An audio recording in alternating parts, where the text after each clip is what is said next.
The next section of the artist development plan is on legal contracts and agreements. We finished 1 through 7 already, and we are moving into section 8, which is on legal contracts and agreements. And there's quite a bit to this section. So within this, there's a few things that we have to think about. Now, this is usually how I like to present legal agreements, because for some people, they think it can really get them into a disconnect with their collaborator. But one of the primary functions of an agreement is that each of the parties is for them to remain friends, so that you can continue doing future collaborations and future agreements. So it's not necessarily to try and get the better of somebody because of an agreement. No, what you want is a fair agreement so that all the parties involved will receive, they'll feel good about getting together and collaborating together. So one of the things they have to think about is that the reason you're getting into an agreement, like band member agreement or a producer agreement, management agreement, those kind of things, is so that you can remain friends and that you can move on without having any misconceptions or any thoughts that you're not going to be able to work it out. Because I've seen way too many times when an artist gets together with fellow artists and they maybe put together a recording or a gig or whatever, and all of a sudden it's like, well, wait a minute, where's my part of that? Or I thought I was supposed to get more than that. And they're like, no, that's not what we talked about. And sometimes that disagreement can, destroy the art. So the idea here is to want to get into agreement to be able to collaborate in the future. So it's my suggestion, and I tell this to all my clients, that if you're in an agreement with somebody right now, and maybe it's just an oral agreement, that you're going to get in a band together and you're going to go play a gig or you're going to do some recording, it would be my suggestion that you talk to them about the value of your collaboration, the value of your friendship, and that you don't want to have that ruined, and you want to make sure that everything that you do is in writing.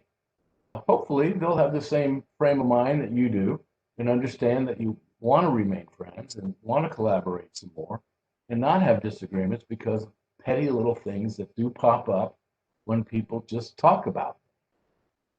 So I would recommend that you look over some of those samples that I provided to you and try and figure out if there's any clauses or phrases or paragraphs in there that you might be able to utilize. And even if you're in a band now and you don't have a written agreement, I would recommend that you work on one. And start with the things that are easy and then work it to the parts that are most contested, so that there are no disagreements after the gig or after the recording or after the tour or any of those kinds.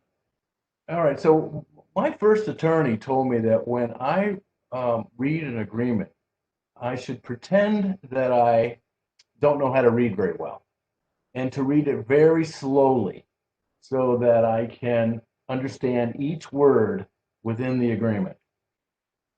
So I would recommend to you, that was a good advice, because when you read an agreement slowly, it sinks in a little bit better.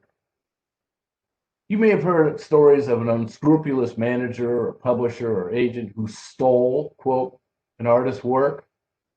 Well, it's my contention that the artist did not review the legal document properly. Had they, I doubt there would be as many stories. Many artists are eager to get into an agreement, but they don't read the contract. So first of all, when hiring into any agreement, always hire a qualified attorney to review the documents and consult for legal opinions. Remember this, musicians and artists should always hire a lawyer who specializes in the music industry. Now, I know this can be expensive. So, especially if you're getting into a record contract, a publishing agreement, you're going to do a band agreement only one time. So maybe draw up the agreement on your own and then talk to an attorney about each of the clauses and phrases in there. But do make sure that you hire an attorney who's who specializes in the entertainment industry, especially the music.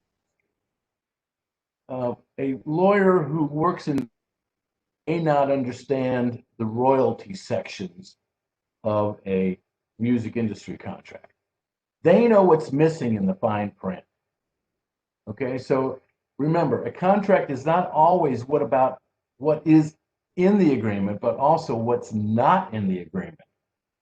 So a music attorney will say, well, this looks great, but what about this? And what about this? And how come there's no mention of this particular part of the career in the agreement, or a part of the collaboration in the agreement? And then if you don't get an entertainment attorney or a music attorney, they might not even think to ask those questions. So these are things that you need to consider. So one of the first agreements you're going to end up with is maybe a band member agreement.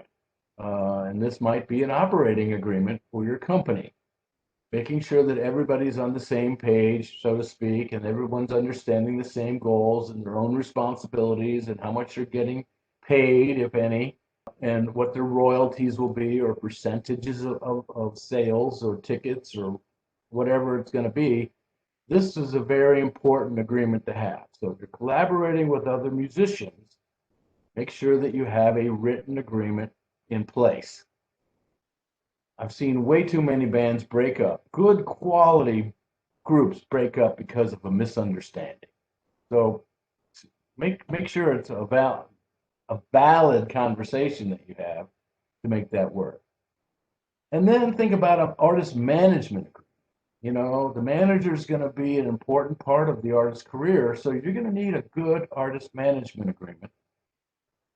You know, work it out. Once again, everything's negotiable. Nothing's cut in stone. So you can negotiate as you can. What about a publishing agreement? Well, yes, that's an important one too. Production agreements, performance agreements. These are all kinds of agreements that are going to need to come into place for the artist.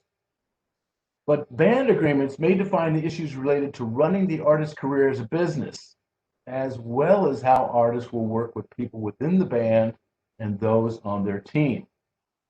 You know, whose job is it to do this? Whose job is it to do that? So here's some ideas for some artist agreement types. Obviously, there's the artist producer agreement, an artist production agreement, band member agreement, confidentiality agreement, consignment agreement, distribution agreement, download agreement. We've got mechanical licenses agreements and music licensing agreements. There's also online music distribution agreements. There's artist record label agreements. We talked about the producer already, but there's also publishing agreements, session player agreements, single song publishing, which I put up in the handouts, songwriter agreements, co-writers, in other words, studio rental agreements, synchronization agreements, vocalist agreements, and always there's a contract writer. Usually that happens with the performance agreements.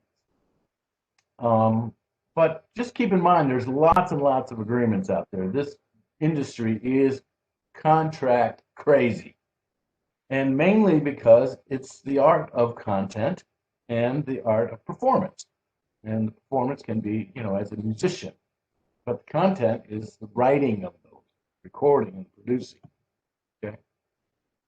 So as far as artist agreements, who are the writers? And is there an agreement between them if they co-write? Is it a 50-50 deal? Okay, that's typical. Some artists try and get nitty and picky about this and say, well, you only wrote 10% of the song, and therefore I get 90% of the deal. Okay. How much money is the song making? It really doesn't make a whole lot of difference when you're getting into co-writing agreements. And most of the writers in Nashville and most of the writers that I've seen, it's a 50-50 deal, even if someone just puts in a verse or a chorus or a couple words, and it just makes it easier. Okay. What about a group member agreement? What's the agreement between members of the group, and who owns what? Does the band own a trademark? Is it owned by an individual member, or is it owned by the band's business? And then what happens if the band breaks up? Questions to ask. Collaborator agreements. As I mentioned, the music business is very fond of contracts. Recording, publishing, merchandising, management sides of the industry are contract crazy, especially in the record business. The record industry is run by a lot of attorneys, and many attorneys are presidents of the company. So in the performance arena, there are indeed contracts, but in the beginning, they may usually be a verbal agreement or a handshake. And if that's the case, I recommend that if you do a verbal agreement for a performance over the phone, for example, I would send them an email. And the email would say, hey, thanks for the offer of the performance. I'm glad that we worked it out. Here's my understanding of the agreement. The who, what, when, where, why, and how much. And then send it over to them and say, is this what you understood as well? When they respond saying, yes, this is what we agreed, now you have it in writing. Okay, so it doesn't have to be a wherefore, throughout, or, all those kind of legal terms. It just needs to be some sort of agreement on what is actually happening. The artist-producer agreement is usually for services in producing master recordings for the recording artist, and that's fine. But who owns the master? Sometimes the producer says, no, since I produced it, I own it. And many times the artist will say, well, since we hired you, we own it. Well, put it in an agreement. Who owns the master? Who has control of the master? Okay. Also, recording sessions for masters are conducted by a producer at times and places mutually designated by the artist and producer. Well, it's also the flip on that. So it depends if the artist is doing the hiring or the producer's doing the hiring. And then the individuals who render services in connection with that master recording might be subject to the artist's approval, but it also might be subject to the producer's approval. So it does depend. What about confidentiality agreements? These are agreements between the owner of information or data, which is shared with another person or entity. And this might be song ideas, project ideas, recording ideas, or tour. These might be confidential until the time comes where it becomes public. But these are things that need to be understood when you co-write, for example. Maybe you have a great idea, but you give the co-writer some ideas, and then the co-writer says, I don't want to co-write, I'm not interested, but thanks for the ideas, and then they go and they use those ideas in one of their songs. So the confidentiality is important. It includes data, materials, products, technology, computer programs, specifications, manuals, business plans, software, marketing plans, business ideas, financial information. All kinds of things can go into a confidentiality agreement, but you need to make sure that you both are on the same page. And a lot of times you'll get into a confidentiality agreement before you sit down and go over any details. And many people, and I've done this lots of times, people come to me and says, hey, I've got a great idea, I'd like to talk to you about it. I said, that's fine. They said, well, I'd like you to sign a confidentiality agreement first. That's fine too. So I don't mind. I've signed hundreds of them. And then consignment agreements. These are agreements that are between an artist and someone that they're consigning their work to. For example, the merch table might be a good spot where the artist is on stage, but someone's running the merch table while the artist is on stage. So what's happening at that point is that the artist is consigning to the person at the merch table to sell products for them. You're consigning them, and you're expecting that at the end of the gig, that person at the merch table is going to pay the artist the money that is due the artist, and then therefore the artist can then pay them for their time and effort. But you got to realize these are consignment agreements, and this is an agreement. Okay. Distribution agreements, this can be either online or offline. And you're going to be, as an artist, you're probably going to have someone distribute your recordings for you. In today's world, most of it's going to be online. So when you sign up for iTunes, you're going to agree to their agreement that they can do certain things with your recording. That's a distribution agreement because they're distributing it to the masses, but you're granting that distribution agreement to them. So they have the agreement, and all you have to do is hit submit. Now, this is the problem with this, is there's no negotiation. Remember I said all contracts are negotiable? Well, this one, the online agreements are not. Either you agree or you don't agree. And I would highly recommend that before you jump into some of these agreements, online distribution, that you understand what you're getting into. And I would want you to really pay attention to a couple of them. One of them is TuneCore. So if you sign up for TuneCore, make sure you read that carefully, especially the segment on publishing. And then the same thing with a company called CD Baby. I love CD Baby, but if you don't click that little box on there saying that you're going to be doing your own publishing or that you have a third-party music publisher, they're going to assume that they're the publisher. Okay, so you don't want to be granting publishing out willy-nilly. You want to make sure that you're able to hold on to your content. And that's, these are clauses in contracts that you've just got to be able to be aware of. Now, CD Baby was founded by Derek Sievers, and Derek is a musician, and he started CD Baby because he couldn't figure out a way to get his music distributed. And so he started CD Baby, and it launched out. And since then, he's made millions of dollars on it, and he sold it to disc makers. But, this is just something that you should be aware of. But as far as download agreements go, if you're going to have a website, I would recommend that you have a little button on there to any fans that when they click it, they understand that, one, they don't own the song, and two, they don't own the recording of the song.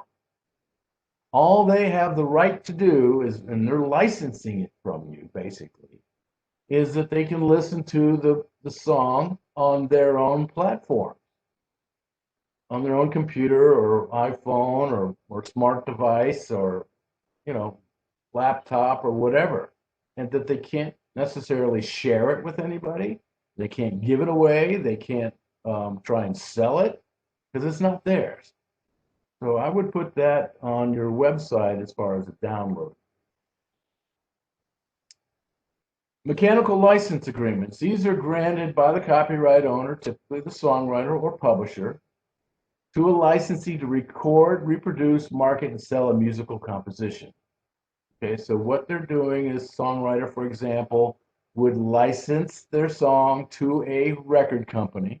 The record company would then pay them a mechanical license for the use of that song on any recordings that they make. It's not how many they sell, it's how many they make. So if they press up 1,000 units, they're going to write a check for $91 to the songwriter. 9.1 cents per song per replication. So these are things that have to come about with a mechanical license, and that the songwriter should be aware of. And if the songwriter is their own publisher, then the publisher will issue the mechanical license. If the songwriter is signed to a publisher, then their publisher will issue the mechanical license. If someone were to contact the artist directly saying, hey, I'd like to use your song, this is when the artist should say, well, that'd be great, but you need to talk to my publishing company. Okay. Music licensing agreements, basically these are for masterworks, and I believe there might be another slide on here, masterworks, but once the song is recorded, then it becomes a master license, master use, okay? And so you've got with a recording, you have two different copyrights, as we'd mentioned before. You have a C-circle copyright, which is the song itself, and you have the P-circle copyright, which is the sound recording of the song. Two different copyrights. So with music licensing, you might be issuing a license for the C circle copyright or the P circle copyright or both. So depending on what it is that you own would make that work for you. Online distribution agreements, these are for obviously online recordings that are happening. If you're owning and operating your own record company, they're going to come from your record company. If you've assigned them to a different recording, or if a record label has licensed that song from the songwriter or publisher and they put out their own recording, then they would have an online music distribution agreement. So it all depends on who owns the recording to make that agreement happen. Performance agreements. This is a contract between a promoter and an artist that the artist will perform on a certain date at a certain time for an agreed upon length of time, and maybe what other act would perform with them and how much is to be paid. Once again, the who, what, when, where, why, and how much kind of thing. Very common in the industry, performance agreements. I do have one of these, I believe, also in the handouts as a sample. And just keep in mind that the Musicians Union has performance agreements also. So if you're a member of the Musicians Union, you can always get performance agreements from them. It's pretty standard, and they have, you know, little lines where you fill in the blanks. Okay. There's 4 common deals that you will encounter with a performance agreement. One of 4 things will happen. One of them, it's a flat fee. Okay. Let's say, for example, the artist agrees that they're going to play for a flat $300. Okay, so they go do the gig, the promoter pays them $300, and they're happy and they leave and they're done. That's it. And then there's a versus example. And this is where one or the other. So let's say it's back to $300 versus 30% of the door, whichever is higher. This means that the artist is going to make at least $300 to come and do the gig. But if ticket sales are much, much higher, then the artist will receive 30% of the door, which means that they're going to make more money. The plus example would mean that the artist is receiving a minimum of the $300 plus 30% of the door. Okay, so that could be lucrative as well. And the last one is a split point. Now, this is a little bit more complicated than this, but a split point means particularly that maybe the artist is going to receive 50% of the door after 30% of the door has been accumulated and paid for some of the expenses, or there's another artist on the bill, and the promoter will receive 20% of the door, or any combination of these. The artist is going to receive a certain percentage of the door, the promoter is going to make a percentage of the door, and then a certain percentage of the door is for expenses. So these are 4 different performance agreements that the artist will probably get into within their career. If you're a large artist and you're making some decent bucks, most likely you're going to do a split example and after expenses to make that work. So things to think about. Okay, in the record label artist agreement, this is the agreement between the record label and the artist, where the artist grants to the record label the right to manufacture, advertise, sell, lease, license, or otherwise use or dispose of recordings, embodying the artist's performance on those recordings upon terms and conditions as the record label may approve. In addition, the artist grants the record label the right to use their name, likeness, and photographs in connection with the exploitation of the recording. So basically what this means is that the record label signs up the artist to do the recordings. Sometimes they're the artist's songs, sometimes they're not. But the record label then does the recording and owns that P circle copyright. The artist gets paid a royalty for every time the record sells. Now let's go back to the idea that the mechanical license, remember this is from the songwriter publisher, and this is how many songs are replicated, not how many are sold. On the record label part of it, though, this is how many are actually sold. So it's important that the artists understand the difference between what is sold and what is replicated, depending on if the artist is a songwriter, and making it work that way. Yeah, in return, the record label pays the artist for the rights granted, and the services to be rendered. And then they get a royalty for each recording manufactured and sold throughout the world. Payments of accrued royalties are made semi-annually. However, the record label usually reserves the right to deduct from the amount of any expenses,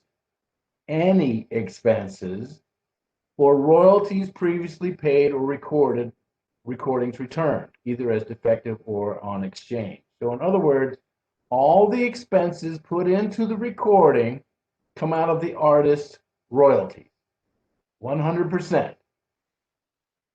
And if there's any defective CDs or whatever that they're distributing, that's going to come out of the fee before any royalties are paid. Okay, session player agreements. Many times a record label will hire session players to perform in the recording studio on tracks of specific songs where the record label is desirous of acquiring all rights of the assigned work. I highly recommend that you guys go watch a movie on YouTube, and it's free. It's called The Wrecking Crew. If you're not familiar with The Wrecking Crew, they were basically all studio session players, and they played on many, many, many #1 hit songs and lots of albums and singles and so forth. They were an LA band, not really a band, all session players, but they performed on many works. So if you're not familiar with it, go check out the movie The Wrecking Crew. Okay, studios have agreements too. These are called studio agreements. These agreements may be with the artist, a producer, a record label, and this is when they engage the use of the studio's recording facility. The agreement will state the name of the studio, the name of the artist or producer or record label, project name, a number of tracks to be recorded, and usually an hourly fee for the use of the studio. Sometimes it's a daily fee, but hourly is usually what they do. And then there's vocalist agreements. Record labels regularly hire personal services of vocalists for the purpose of making phonograph records, and a vocalist agreement is commonplace. So the record label will schedule recording sessions and need to ensure that vocalists perform as agreed. So the example that I've given in the past is there's an artist by the name of Peter Gabriel. Peter Gabriel is a singer and a songwriter. His band is not signed to Geffen Records, but he is. So Peter Gabriel cannot perform vocal recording for anybody other than Geffen Records. However, Peter Gabriel's band can record for anybody on any record label, including yours.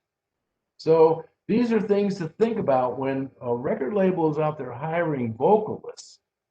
That usually means that they're not hiring the band, they're only hiring the vocalist. And if you look at Motown, for example, Berry Gordy at Motown, he only hired vocalists, when you think about it. Bands like the Temptations and the Supremes and the Chiffons and the Four Tops, they were all vocalists. And the band that he had, remember I told you about the Wrecking Crew? Well, the band that Motown had was a band called the Funk Brothers. And they played on all the tracks or all the Motown recordings back in the day. And Motown had over 100 #1 hit songs. Okay, and 360 deals. Now, you guys may have taken geometry back in high school, and a 360 on the pie is the whole pie. So a 360 deal is a business relationship between an artist and a music industry company. Now, what this means is that the company agrees to provide financial support for the artist, including direct advances, as well as funds for marketing, promotion, and touring as an investment into the artist's lucrative potential. The artist, however, agrees to give the company a percentage of all their interests, including sales of recorded music, all of their sales of their live performances, their publishing, their merchandising, and any other income. So what this means is that a record label will offer an artist, like Jay-Z did this, Madonna did this, where they gave them a big chunk of money, but in return, the record label got everything, all income from all sources. So when Jay-Z did this, it was a $17 million deal. The record company gave Jay-Z $17 million, but they said, we want your publishing. We want your recorded music, which is what they take anyway. We want all your income from your live performances. We want any money made from your merchandise. We want it all. That's our risk. We're willing to take the risk of giving you $17 million up front, but we want to have our return on investment, and we want all of your interest. Now, this is interest in the music industry, not necessarily if he's going to go cut somebody's lawn and make $10. Okay? So, in this section of your artist development plan, Section 8 on legal agreements and contracts, what you need to do is the plan for agreements and contracts is, and then come up with your plan. Now, anything in the past that's not been completed, I would recommend that you put it down in here. You say, we've got a couple open agreements that are not completed or they're not in writing. We have a couple agreements that are pending. And then I would also recommend, and this is going to start manifesting, what are the next 3 to 5 contracts that you anticipate that the artist is going to get into in the next couple years? Start thinking about what kind of contracts are going to be necessary. Performance contracts, publishing contracts, merchandising contracts, licensings of some sort. So put that in here. Are there any questions on Section 8 of the Artist Development Plan on legal contracts?